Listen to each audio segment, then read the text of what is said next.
Fantástico, hermanas. Pues estoy esperando que se conecte con los hermanos del Facebook y amén, amén. Bienvenidos, hermanos todos, hermanas del Zoom, hermanos del Facebook.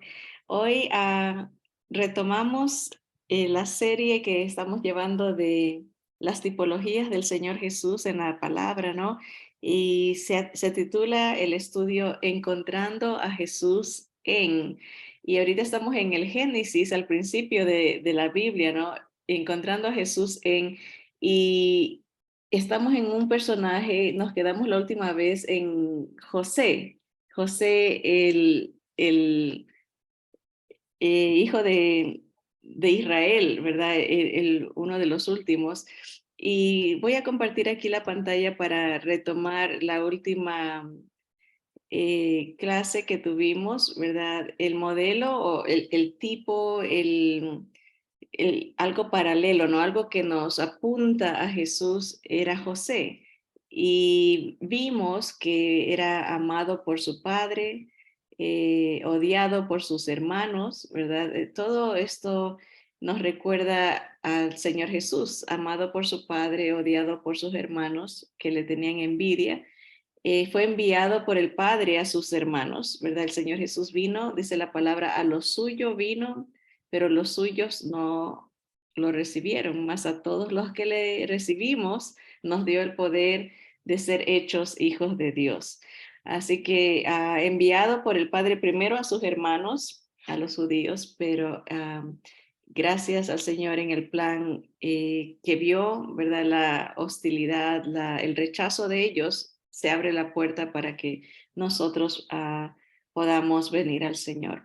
También vimos que José fue despreciado, fue vendido por sus hermanos y eso lo comparamos, ¿no? Con el, la actitud que los judíos tuvieron hacia el Señor Jesús, ¿verdad? Como él fue despreciado, fue desechado entre los hombres, un varón de dolores, y fue vendido por 30 piezas de plata. José, si mal no recuerdo, fueron 29 piezas de plata o 20 o 29 y el Señor Jesús 30, pero van con el mismo paralelo, ¿no? Del rechazo, el desprecio, la envidia y fueron vendidos.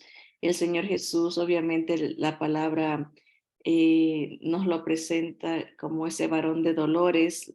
Acabamos de celebrar y recordar esa semana de sufrimiento. A veces se le llama la semana de pasión y es porque en el latín la palabra pasión quiere decir sufrimiento. Es la palabra, es la semana del el clímax, ¿no? Del sufrimiento de nuestro Señor Jesús por nosotros, que culmina con la victoria del Señor sobre la muerte, ¿no? Pero vimos que José fue puesto en manos de gentiles, ¿verdad? Lo vendieron a unos mercaderes que lo llevaron a Egipto, gente que no era judía, gente que no era de su parentela, ¿no? Igual el Señor Jesús fue puesto en manos de gentiles, ¿verdad? Los judíos lo rechazaron, pero los que físicamente lo mataron fueron los romanos, ¿no? Gentiles, no judíos. Sabemos que el Señor no fueron ellos los que lo mataron técnicamente, sino que el Señor mismo entregó su vida. Dice la palabra que Él dijo, mi vida nadie me la quita, yo la pongo en rescate por muchos, ¿verdad? Ah, ¿De qué manera es el rescate? Fue Él pagando un precio, ¿no?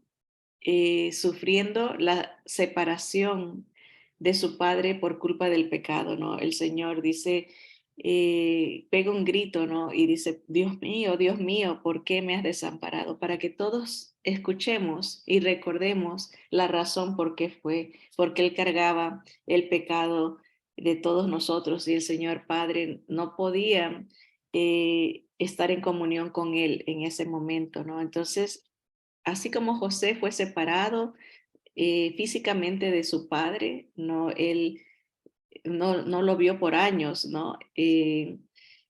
y por la culpa de sus hermanos que lo vendieron y que se lo llevaron a Egipto, ¿no?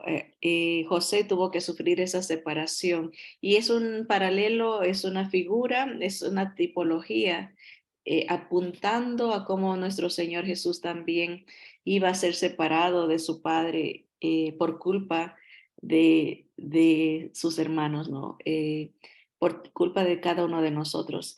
Así que ahí nos quedamos en cuanto a José.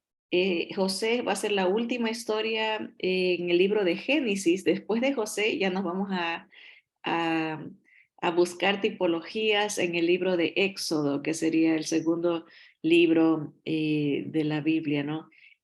O del Antiguo Testamento, ¿no? Pero hoy vamos a seguir con más paralelismos, más tipologías que se encuentran en la vida de José. Y vamos a ver aquí a mano derecha de las notas, pues vemos José fue vendido, pero también vamos a ver en su historia, ¿no? Él da palabra de Dios, profetiza eventos futuros. Eso vamos a hablar también, les habla a dos malhechores y uno es condenado y el otro es salvado. Así que vamos a leer eso.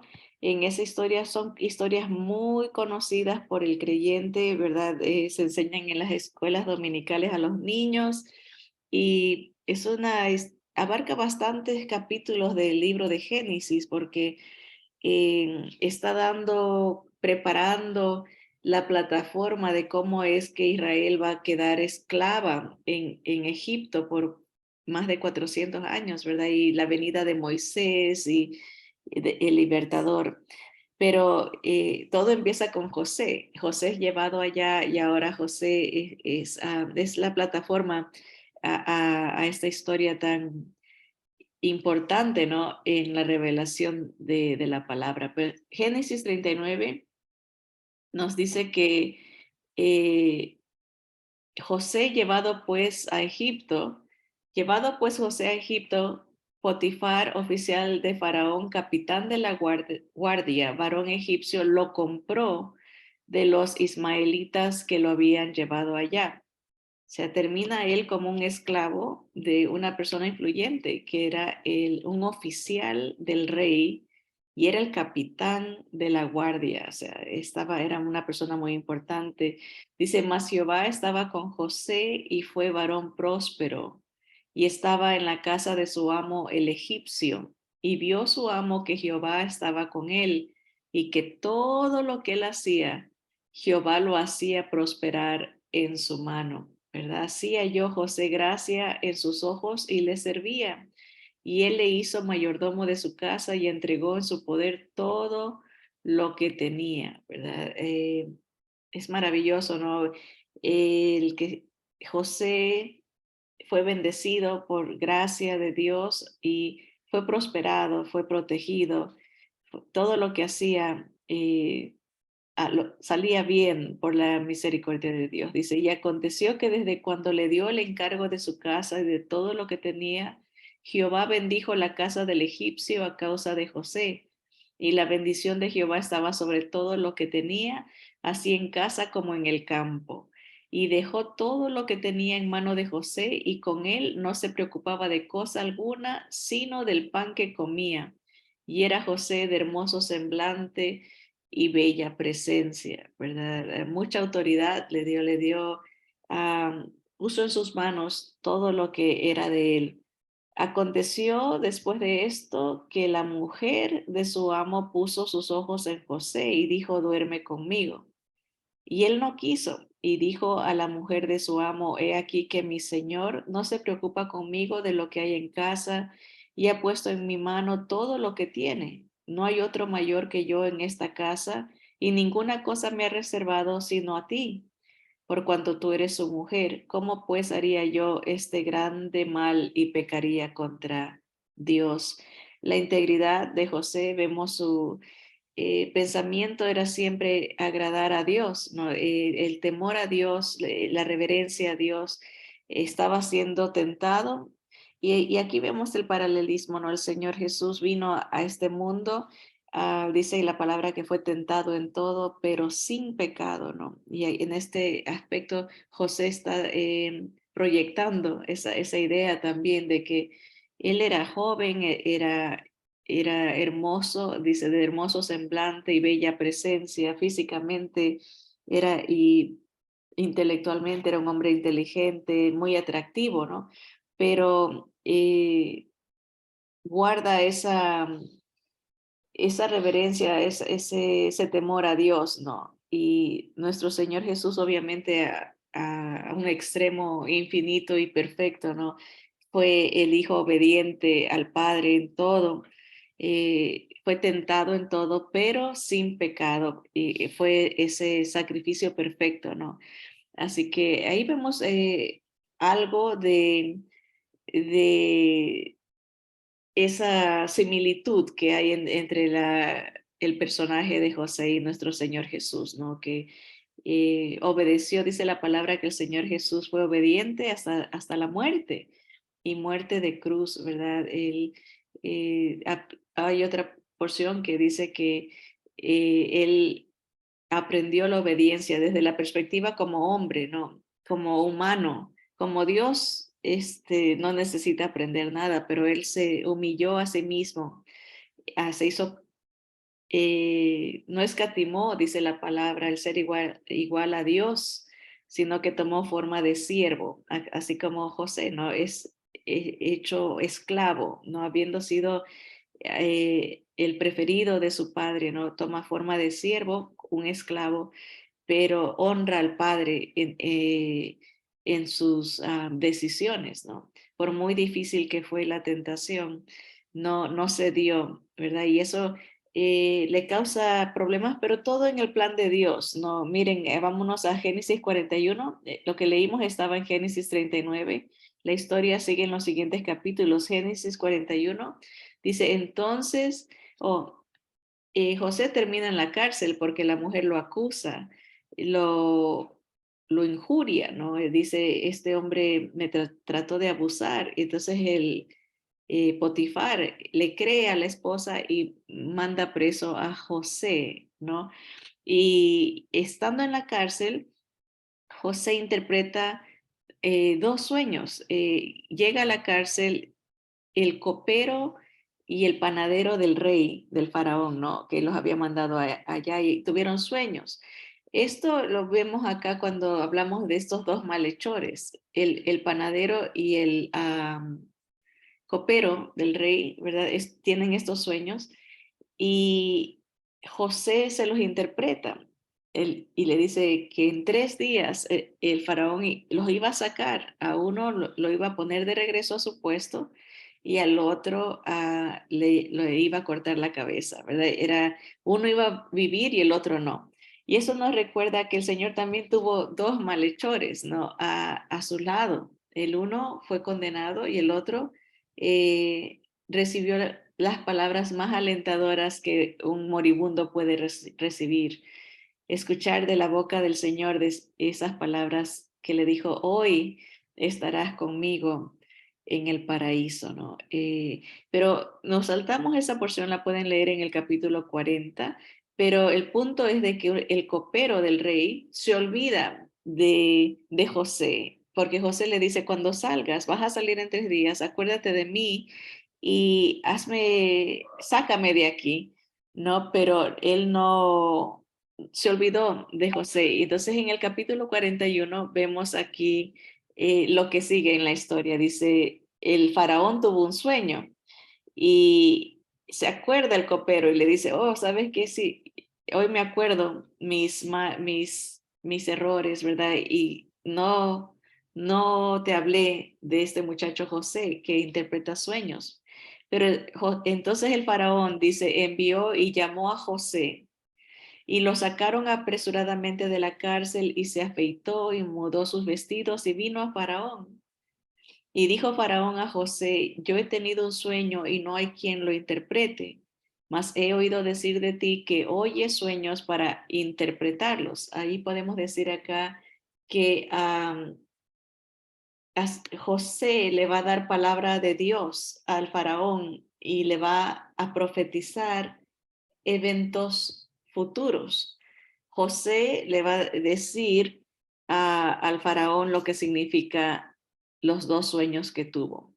Aunque miren la humildad de José, y dice aquí en el versículo 16, respondió José a Faraón diciendo, no está en mí, Dios será el que te dé respuesta propicia a Faraón, ¿verdad? Es una actitud eh, de Dios, es ser humilde, ¿no? Como nuestro Señor Jesús, Él decía, yo no hablo de mi propia cuenta, yo les digo todo lo que el Padre me ha dicho, ¿no? Siempre le daba la honra al Padre, lo reconocía y el Padre reconocía al Hijo, ¿verdad? Decía, este es mi Hijo amado, ¿no? Es una unidad de admiración, gloria, respeto el uno al otro, ¿verdad? Y uno glorifica al otro y el otro glorifica al uno, ¿no? Esto se ve la armoniosa unidad entre ellos, ¿verdad? El versículo 17 dice, entonces Faraón dijo a José, en mi sueño me parecía que estaba a la orilla del río y que del río subían 7 vacas de gruesas carnes y hermosa apariencia que pasían en el prado y que otras 7 vacas subían después de ellas flacas y de muy feo aspecto, tan extenuadas que no he visto otras semejantes en fealdad en toda la tierra de Egipto. Y las vacas flacas y feas devoraban a las 7 primeras vacas gordas. Y éstas entraban en sus entrañas, mas no se conocía que hubiesen entrado, porque la apariencia de las flacas aún era mala como al principio. Y yo desperté. Ese fue el sueño que tuvo, algo rápido, ¿verdad? Algo eh, que le trajo inquietud, ¿no? Al faraón, ¿qué significa eso? Dice, versículo 22, vi también soñando que 7 espigas crecían en una misma caña, llenas y hermosas, y que otras 7 espigas menudas, marchitas, abatidas del viento solano, crecían después de ellas, y las espigas menudas devoraban a las 7 espigas hermosas. Y lo he dicho a los magos, mas no hay quien me lo interprete. Entonces respondió José a Faraón, el sueño de Faraón es uno mismo. Dios ha mostrado a Faraón lo que va a hacer. Las 7 vacas hermosas, 7 años son, y las espigas hermosas son 7 años. El sueño es uno mismo. También las 7 vacas flacas y feas que subían tras ellas son 7 años.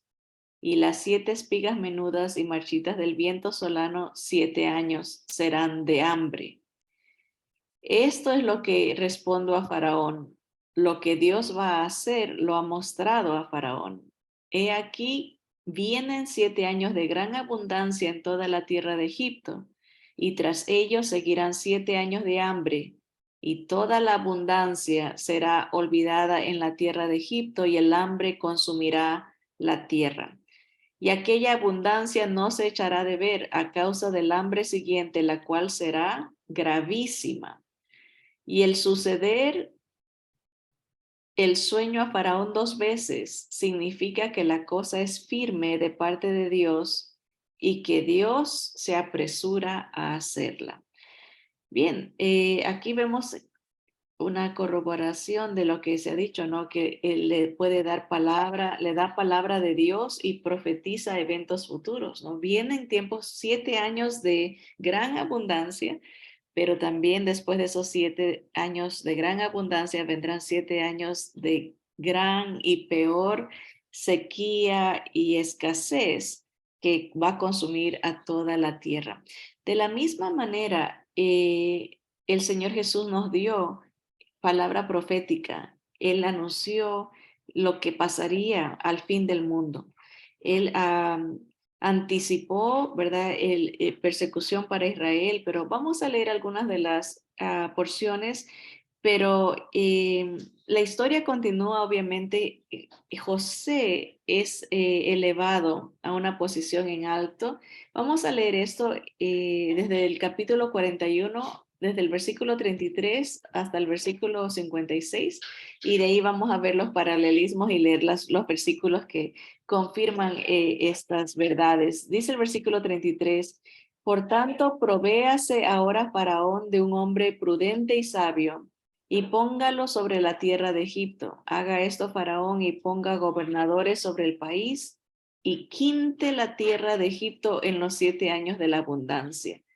Y junten toda la provisión de estos buenos años que vienen y recojan el trigo bajo la mano de Faraón para mantenimiento de las ciudades y guárdenlo. Y esté aquella provisión en depósito para el país, para los 7 años de hambre que habrá en la tierra de Egipto.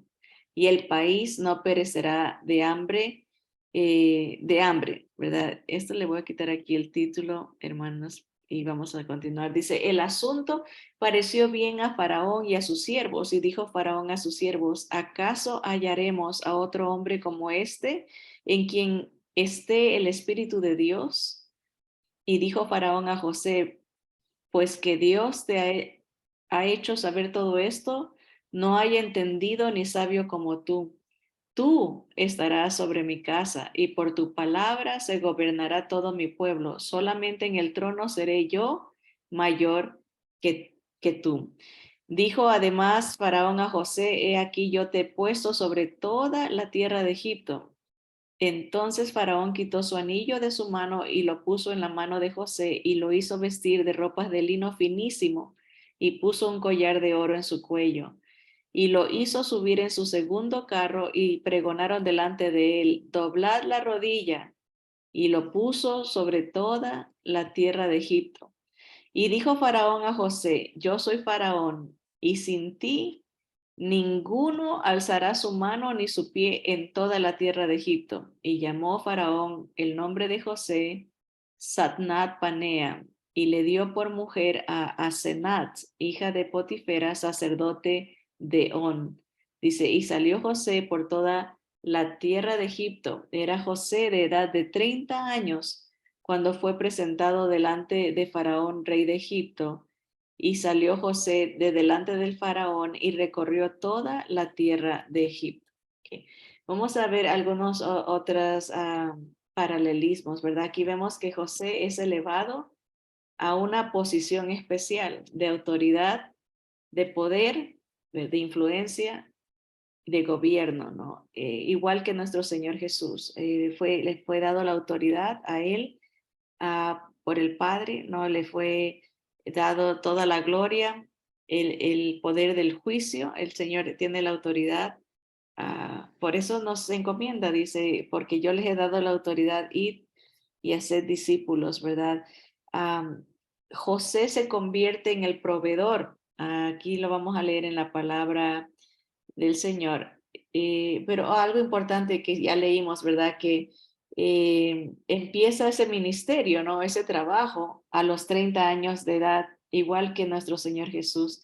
Él anunció que iban a venir 7 años peores. Igual el Señor Jesús nos ha dicho que antes del fin van a venir 7 años como nunca ha habido en la historia de la humanidad, 7 años de gran tribulación, de gran angustia para Israel y para todo el mundo. Va a haber eh, guerras, terremotos, hambres, muchas pestes, ¿verdad? Y eso también el Señor Jesús nos lo profetiza. A José se le da una esposa gentil. Aquí le es dado una esposa gentil o una mujer no judía, era la hija de un sacerdote eh, pagano, ¿no? De un dios inventado, ¿no? Igual la iglesia, que viene a ser la esposa, la novia de Cristo, está compuesta principalmente de gentiles que han salido de un mundo de diferentes religiones paganas. En ese sentido, José es comparable con nuestro Señor Jesús en el sentido de que eh, hay esos paralelismos, ¿no? Esas tipologías. Terminemos entonces aquí ese episodio, ¿no? De cómo José se convierte en el proveedor. Aquí vamos a empezar en el versículo 47. Dice, en aquellos 7 años de abundancia, la tierra produjo a montones Y él reunió todo el alimento de los 7 años de abundancia que hubo en la tierra de Egipto y guardó alimento en las ciudades, poniendo en cada ciudad el alimento del campo de sus alrededores. Recogió José trigo como arena del mar, mucho en extremo, hasta no poderse contar porque no tenía número. Y nacieron a José 2 hijos antes que viniese el primer año del hambre, los cuales le dio a luz a Senat, hija de Potifera, sacerdote de On, y llamó José el nombre del primogénito Manasés, porque dijo, Dios me hizo olvidar todo mi trabajo y toda la casa de mi padre. Pónganse a pensar en la significancia de los nombres. Si el Señor Jesús se hace de una novia gentil, la iglesia, ¿verdad? Por la cual murió y por la cual sufrió para santificarla y poderla incluir, ¿verdad? Esta idea de que el Señor, por el gozo puesto delante de él, menospreció el oprobio y fue hasta la muerte, ¿verdad? Por lo que se olvida del sufrimiento, por el gozo que tiene de tenernos con él, ¿verdad? El nombre Manasés, porque él se olvida del trabajo, del sufrimiento, de toda lo que envuelve, ¿no? La injusticia de ser vendido, de ser separado de su padre, y se olvida de la casa de su padre, entre comillas, ¿no? De los judíos, en un tiempo, ¿no? Especial, que es el tiempo para la iglesia, ¿no? Esta dispensación de gracia para judíos y los que no lo son, ¿verdad?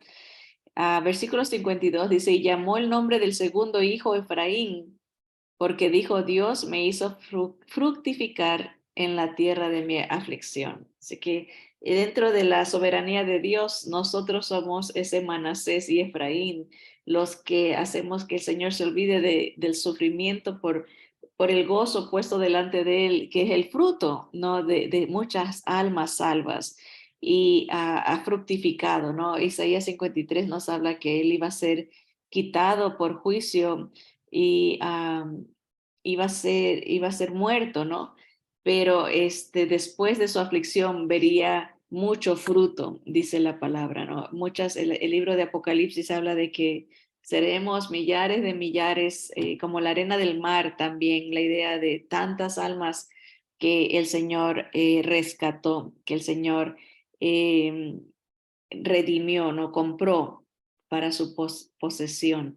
No dice versículo 53, así se cumplieron los 7 años de abundancia que hubo en la tierra de Egipto y comenzaron a venir los 7 años de hambre, como José había dicho, y hubo hambre en todos los países, mas en toda la tierra de Egipto había pan.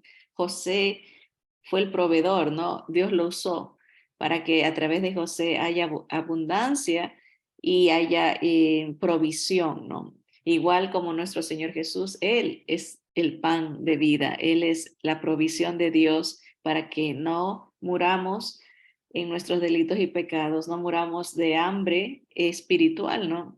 Hambre, angustia, de escasez. El Señor trae la abundancia y esa agua, ese sustento que cada ser humano necesita. Dice, cuando se sintió el hambre en toda la tierra de Egipto, el pueblo clamó a Faraón por pan. Y dijo Faraón a todos los egipcios, id a José y haced lo que él os dijere. ¿No? Había la necesidad de buscar al proveedor, no les iba a venir automáticamente. Ahorita hay unos servicios de entrega a domicilio, ¿verdad? Que la gente quiere que le traigan la comida a la casa o no, la gente tenía que ir a buscar. Igual al Señor, el Señor dijo, venid a mí, tenemos que buscar primeramente el reino del Señor y su justicia. Hay un paso que tomar, ¿verdad? Hay que querer vivir, hay que querer encontrar ese sustento en el Señor. Versículo 56, y el hambre estaba por toda la extensión del país, entonces abrió José todo granero donde había y vendía a los egipcios porque había crecido el hambre en la tierra de Egipto. Y de toda la tierra venían a Egipto para comprar de José, porque toda la tierra había crecido en hambre. Bien, hasta ahí vamos a dejar la historia de en el Antiguo Testamento. Ahora vamos a leer los versículos que confirman o apuntan a nuestro Señor Jesús y cómo las dos historias encajan. Aunque falta un poquito más lo del final, de cómo, si el Señor permite, lo veremos la próxima semana, cómo el Señor se revela a sus hermanos y cómo esto está apuntado para suceder al final de la historia de la humanidad, ¿no? Juan 3, 34 y 36 dice, porque el que Dios envió, las palabras de Dios habla, pues Dios nos da el Espíritu, pues Dios no da el Espíritu por medida. No, el Padre dice, ama al Hijo y todas las cosas ha entregado en su mano. El que cree en el Hijo tiene vida eterna, pero el que rehúsa creer en el Hijo no verá la vida, sino que la ira de Dios está sobre él. Hablando de la autoridad que le fue dada a José, no solamente por parte de Potifar, ¿no? El primer dueño, ¿no? Que eh, lo compró, pero después la autoridad suprema que le da Faraón, ¿no? Le entrega ese, ese, esa facultad, ¿no? De gobernar. Pero aquí dice, el Padre ama al Hijo y todas las cosas ha entregado en su mano, ¿verdad? Le da la autoridad, le da el gobierno, le da la gloria. Todo viene del Hijo.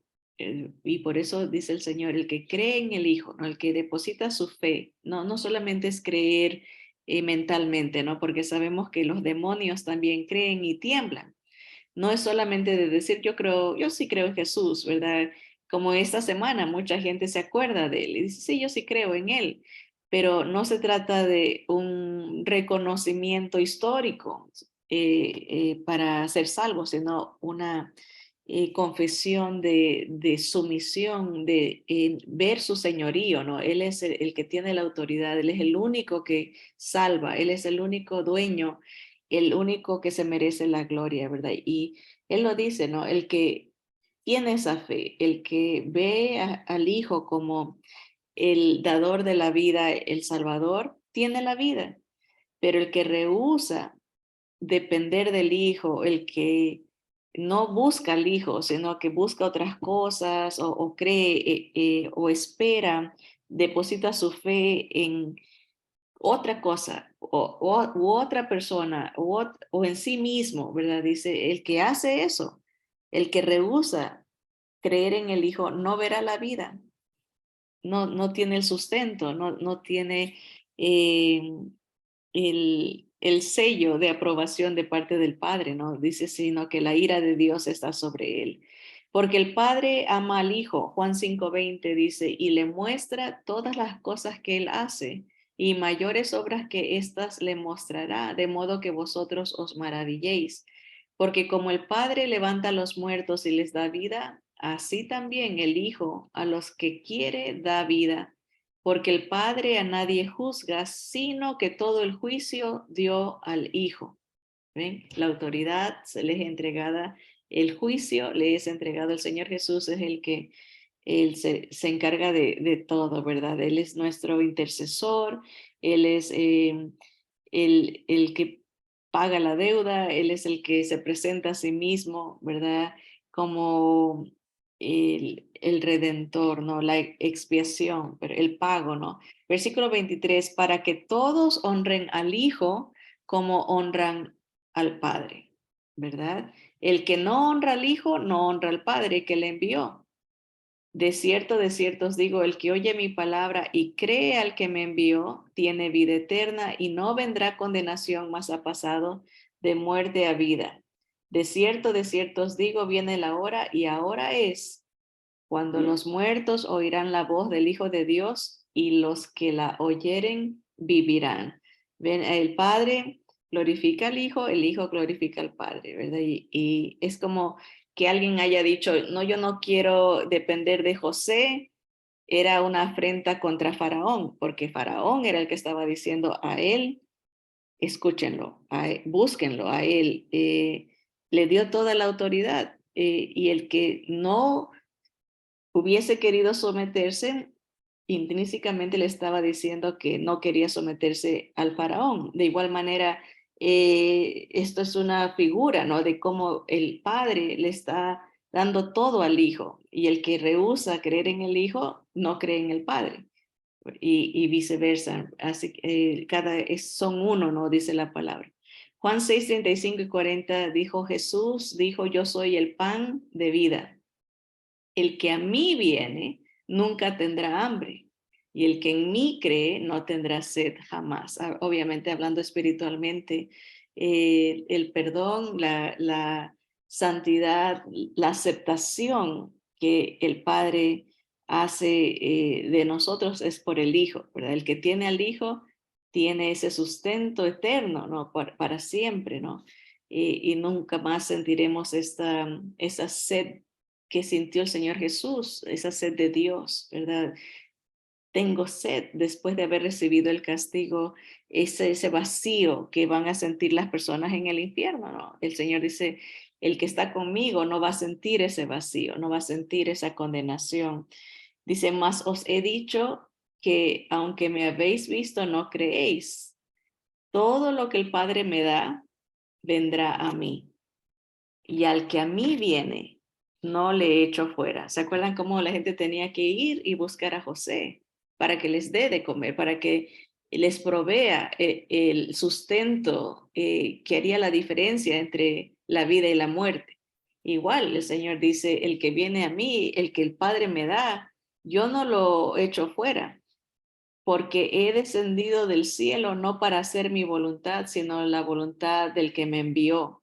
Y esta es la voluntad del Padre, el que me envió, que de todo lo que me diere, no pierda yo nada, sino que lo resucite en el día postrero. ¿Verdad? Ven el paralelismo, ¿verdad? José no desperdició nada, no perdió nada, guardó todo en un depósito para que cuando se necesite, ¿verdad? Se pueda usar. Igual el Señor Jesús nos protege con su presencia, su Espíritu Santo es una garantía de que vamos a terminar la carrera, de que estamos sellados para el día de la redención, ¿verdad? De que Él completará la obra que ha empezado en nosotros, ¿verdad? Y esta es la voluntad del que me ha enviado, que todo aquel que ve al Hijo y cree en Él tenga vida eterna, y yo le resucitaré en el día postrero. Todo aquel que deposita su fe, su confianza, que espera, que depende, ¿verdad? Que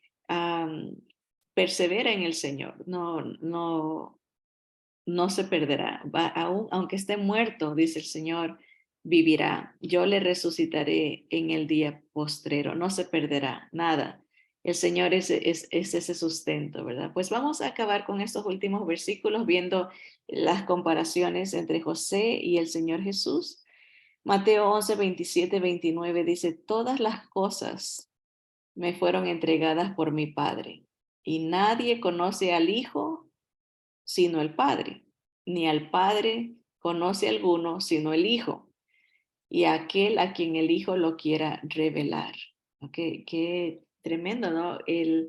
La, las palabras certeras e inmovibles, ¿no? El único que conoce al Padre es el Hijo, y al que el Hijo quiera darle eso, ¿verdad? Y todo me fue dado por mi Padre, dice el Señor Jesús, y eso se lo decía a los líderes judíos, los sacerdotes que lo acusaban, ¿con qué autoridad haces tú las cosas? Él decía, mi Padre me dio la autoridad, yo tengo el poder, ¿no? De levantar muertos, tengo el poder de juzgar, tengo el poder de hacer todas las cosas. De proveer sustento y salvación. Venid a mí todos los que estáis trabajados y cargados, y yo os haré descansar. Ven, tanta gente, no solamente dice de todos los países, vinieron a José cansados, fatigados, ¿verdad? Para encontrar ese sustento. Y José les dio de comer, los hizo descansar. Dice, llevad mi yugo sobre vosotros y aprended de mí, que soy manso y humilde de corazón, y hallaréis descanso para vuestras almas. Obviamente todas estas figuras son sombras y el Señor es la esencia, ¿no? Él es la perfección en todos estos ejemplos, ¿verdad? Son imágenes borrosas, por decirlo así, de la gloria que el Señor traería, obviamente a un nivel superior y perfecto, ¿no? José proveyó y lo salvó, físicamente hablando. El Señor Jesús no solamente que nos salva físicamente al librarnos del pecado y de la muerte, pero espiritualmente por toda una eternidad, ¿no? Es ese proveedor, ese sustentador que puede dar ese descanso a nuestras almas, ¿verdad? Él es el buen pastor, el que nos guía por aunque andemos en valle de sombra de muerte, ¿verdad? Nos dice, no temas mal alguno porque yo estaré contigo, ¿verdad? Mi vara y mi callado te infundirán aliento, su presencia, ¿no? Es una garantía de triunfo, es una garantía de victoria, aún sobre nuestra postrera enemiga, que será la muerte, muerte física, ¿verdad? Y aún la muerte espiritual, ¿verdad? El Señor nos ha salvado de la condenación. Mateo 24, 3 al 8 dice, hablando de cómo José profetizó, dio palabra de Dios y profetizó, esta es una de las profecías que el Señor Jesús dio. Dice, y estando él sentado en el monte de los olivos, los discípulos se le acercaron aparte diciendo, dinos, ¿cuándo serán estas cosas y qué señal habrá de tu venida y del fin del siglo, del fin del mundo? Porque el Señor Jesús dijo, el templo va a ser destruido. Y ellos querían saber, como buenos judíos, ¿cuándo va a pasar esto? ¿Cómo es esto que se va a acabar el templo y que vienes a reinar, ¿verdad? Y respondiendo Jesús les dijo, mirad que nadie os engañe. Esa es la primera señal de que vienen los 7 años de sequía, que vienen los años de gran tribulación, que vienen los años de destrucción a este mundo. Vienen porque vienen, no es como que ojalá que se haya equivocado el Señor o ojalá que tal vez quiso decir otra cosa. Hay gente que dice la palabra de Dios no es no se puede tomar literal. El Señor es claro y él por eso nos explica, ¿no? Estas historias fueron reales, pasaron, todo esto sucedió, es historia, pero el Señor quiere que aprendamos del pasado para prepararnos para el futuro, ¿verdad? Dice, mirad que nadie os engañe, vienen tiempos de gran tribulación, pero va a estar caracterizado esos tiempos por mucho engaño, mucha mentira, falsedad. Se le va a llamar a la mentira verdad y a la verdad se la va a llamar mentira. A lo bueno se le va a llamar malo y a lo malo se le va a llamar bueno, ¿verdad? Todo está patas arriba. Eso es ah, es algo diabólico, ¿verdad? Hace unos días fuimos a no era una manifestación, era un apoyo a una propuesta que se estaba haciendo para que en las escuelas se les dé a los padres eh, autoridad de saber qué está pasando con sus hijos, porque ahorita, como les digo, todo está al revés.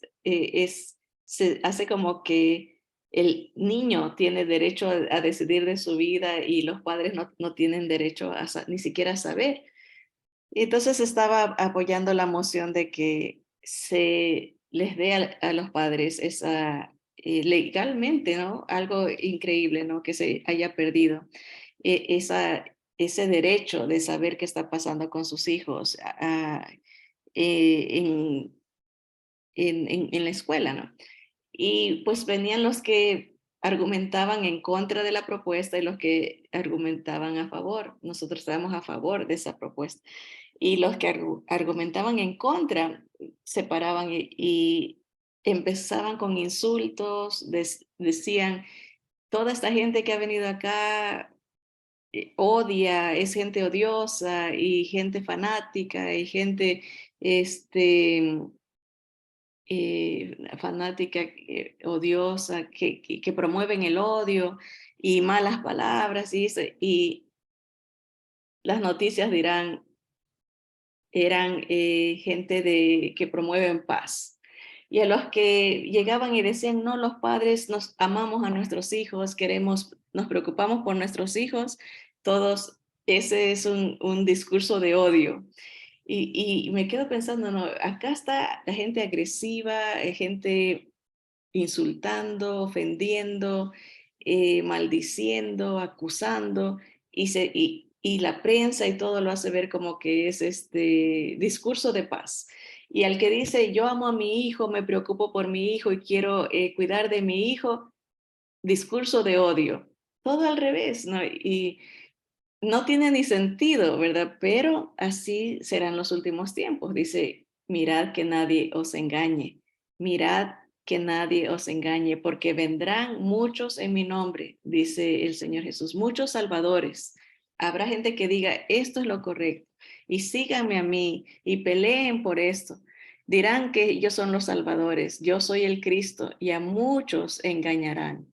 Y oiréis de guerras y rumores de guerras, mirad que no os turbéis, porque es necesario que todo esto acontezca, pero aún no es el fin, porque se levantará nación contra nación y reino contra reino, y habrá pestes y hambres y terremotos en diferentes lugares, y todo esto será principio de dolores.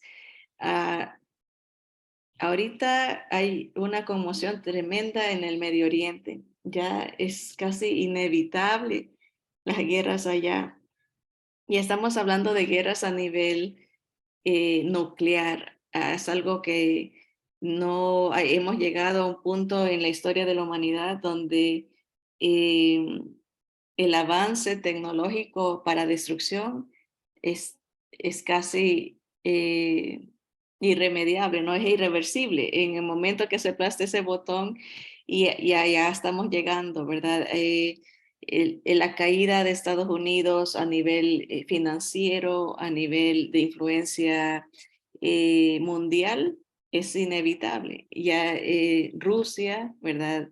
China, Corea del Norte, eh, como lo pronostica la palabra, ¿no? En Ezequiel 38, esa es la guerra que en cualquier momento se va a dar. Pero cosas que el Señor anunció, vienen, se cumplirán, pero Él dice, miren que nadie los engañe, ¿verdad? Todavía no es el fin, pero empiezan los dolores, empieza lo que viene, esos últimos 7 años de la historia de la humanidad antes que el Señor venga a reinar, antes que el Señor venga a traer su reino milenial.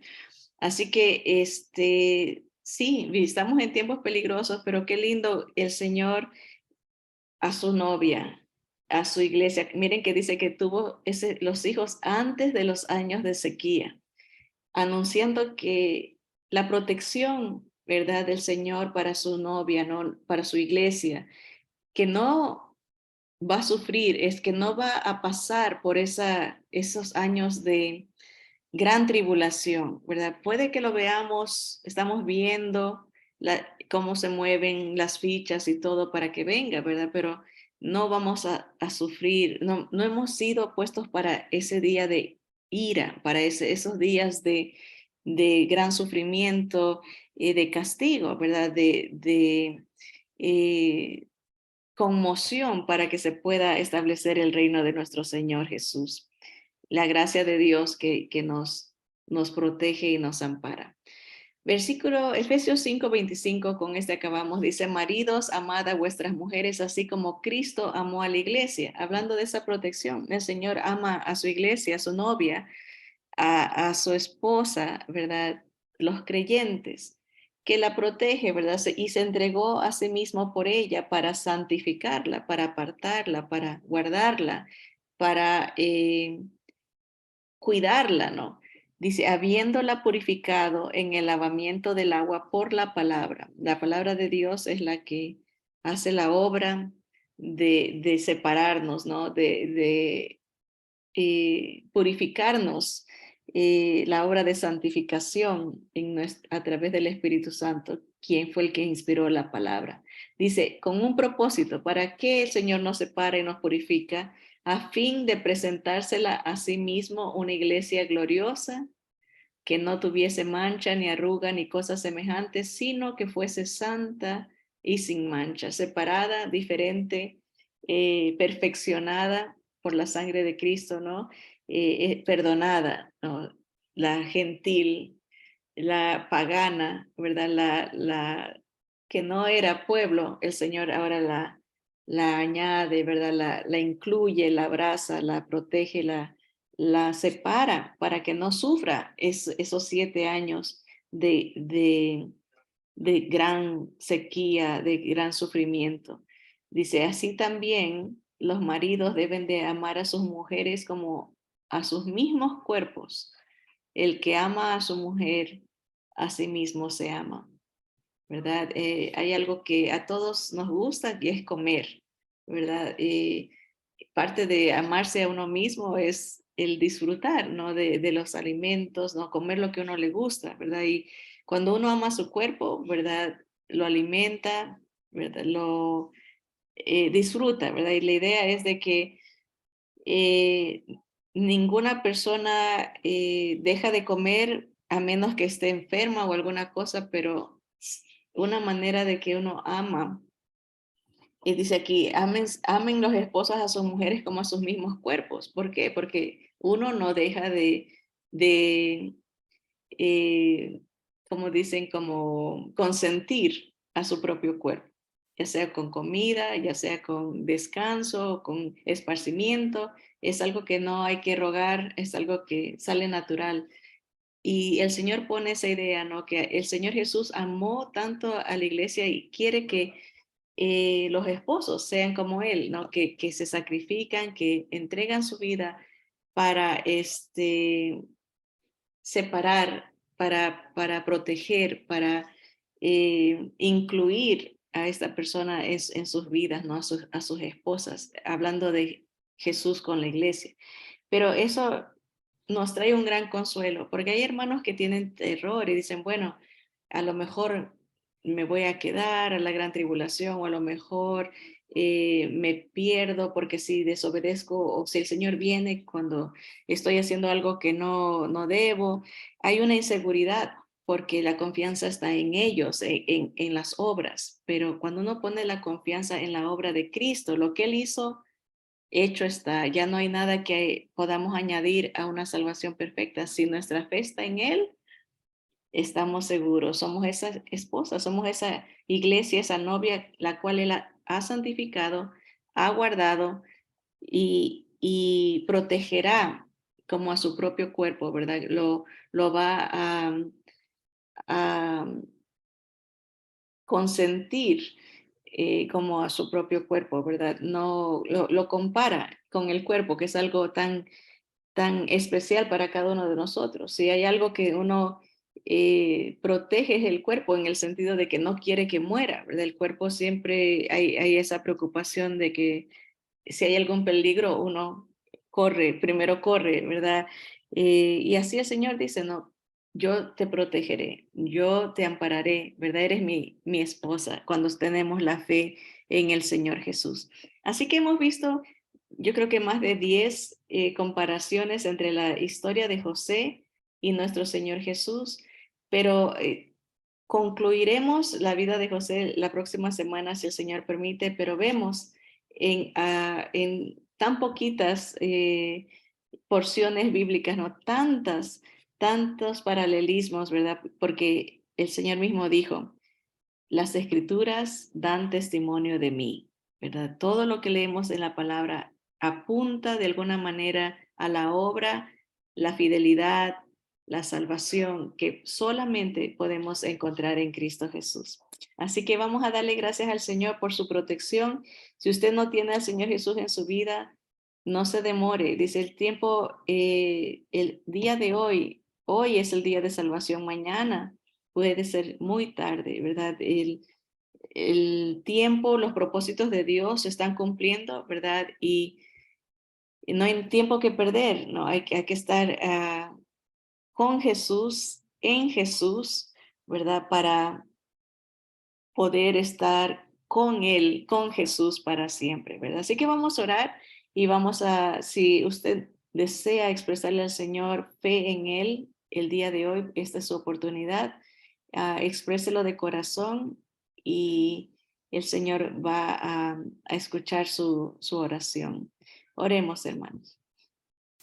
Señor amado, te damos gracias por todas las historias, todos los eventos que tú nos explicas, nos narras en tu palabra, Señor, como la vida de José, Señor, como hay tantos paralelos, tantas similitudes con nuestro Señor Jesús y la obra perfecta que Él haría. Gracias, Señor, porque Él es el pan de vida, Él es el sustento, Él es el agua, Señor, que nos purifica, que nos restaura, Señor. Gracias por una salvación tan hermosa, Señor. Gracias por pagar nuestra deuda.